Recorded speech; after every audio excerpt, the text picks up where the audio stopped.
Hey guys, what's up? Thank you so much for watching my video. Remember to stay to the very end for an extra practice tip.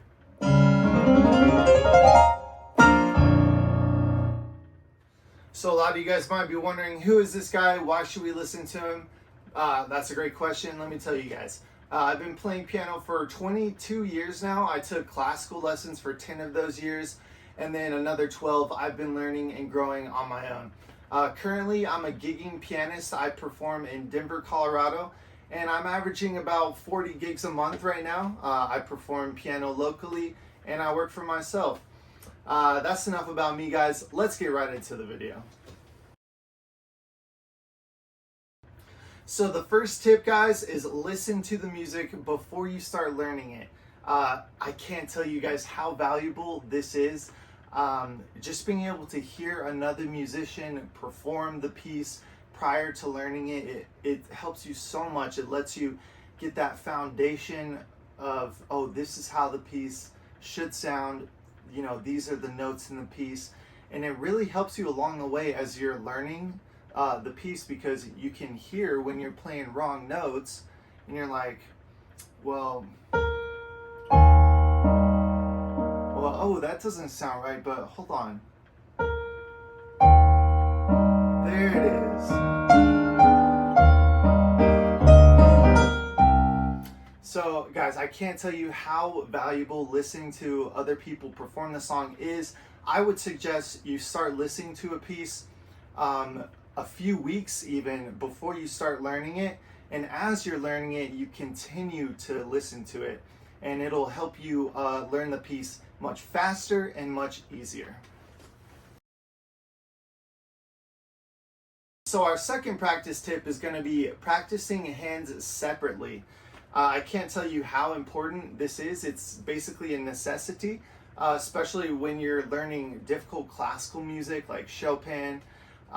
Let's actually take the Chopin Nocturne in E flat major. It's that beautiful, beautiful song. So let's just go ahead and look at the left hand here. Listen how difficult the left hand is just by itself.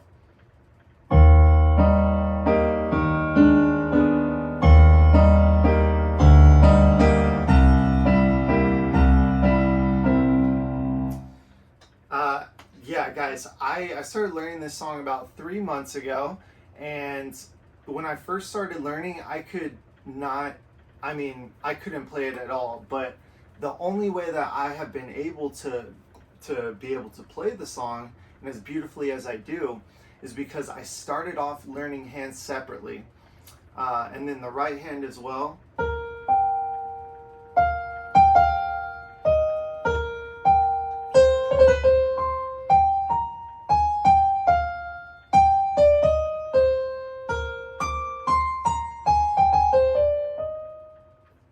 So yes, guys, that's practice tip number 2. Practice hands separately. That'll help you so much.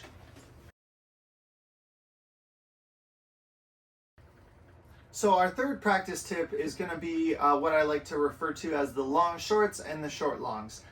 Basically, you can employ this practice technique to help you with very intricate and fast, difficult sections of pieces.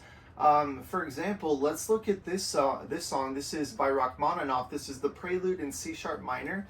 So the middle section gets real crazy. It's like,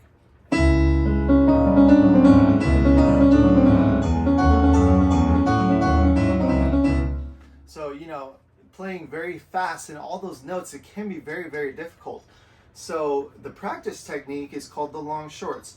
Basically, you can do it 2 ways. The first is where you hold the long on the first note. So listen.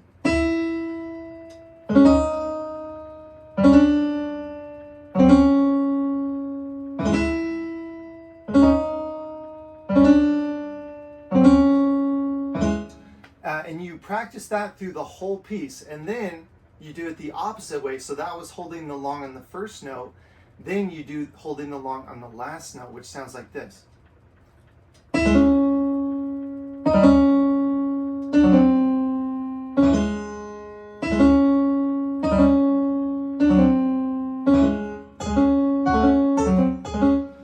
And that's the same same way, guys. And you know, obviously you can't do it that quick right away, but you start small and you build your way up.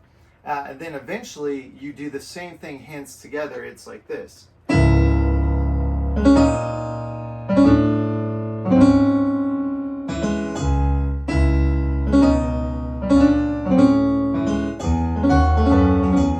then the opposite way.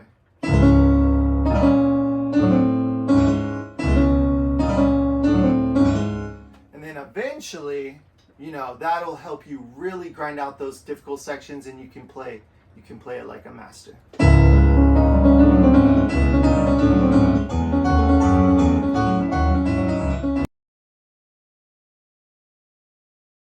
For our fourth practice tip, guys, this is going to be playing hands together, but very, very slowly.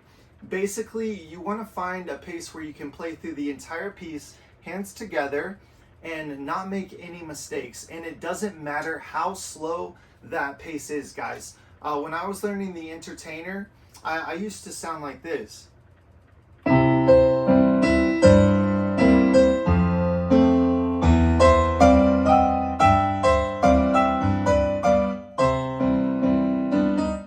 But eventually, you know, you have to find that very slow pace where you play it perfectly, and then you slowly move up in small increments. And eventually, you know, I was playing. And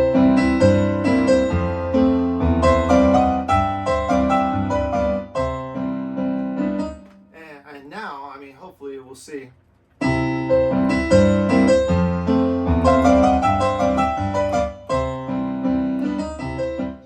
So that's my recommendation, guys.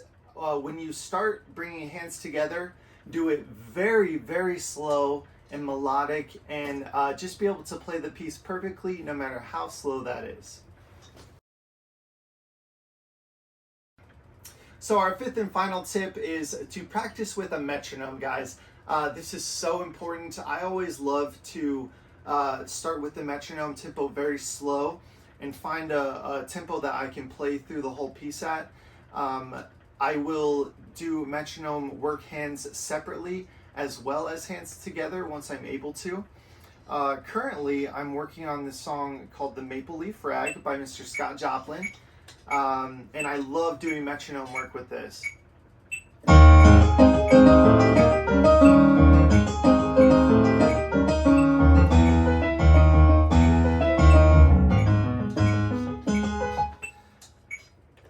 You know, working with the metronome is just so valuable. It's one of the best tools that you can use as a pianist to help you just really grind out sections. And so that would be my recommendation, to just start slow and then use that metronome and just keep going faster and faster until eventually you can play it at the exact perfect tempo. Well, that's today's video, guys. Thank you so much for watching. I really appreciate all of you guys. I hope I'll see you all in the next video. Please remember to like, comment, and subscribe, and we'll see you guys next time. You guys are still here? Okay, cool. Here's your bonus tip. Remember, guys, always write in your own fingerings. This is a Chopin piece here. Look at all these extra fingerings I have. And up here as well. Look, I even crossed out some of the fingerings they had and put in my own. Because, you know, you got to find out what fits well in your own hand. So that's my bonus tip for you guys. Write in your own fingerings, and write in fingerings on all of your classical pieces. It'll help you out. Peace!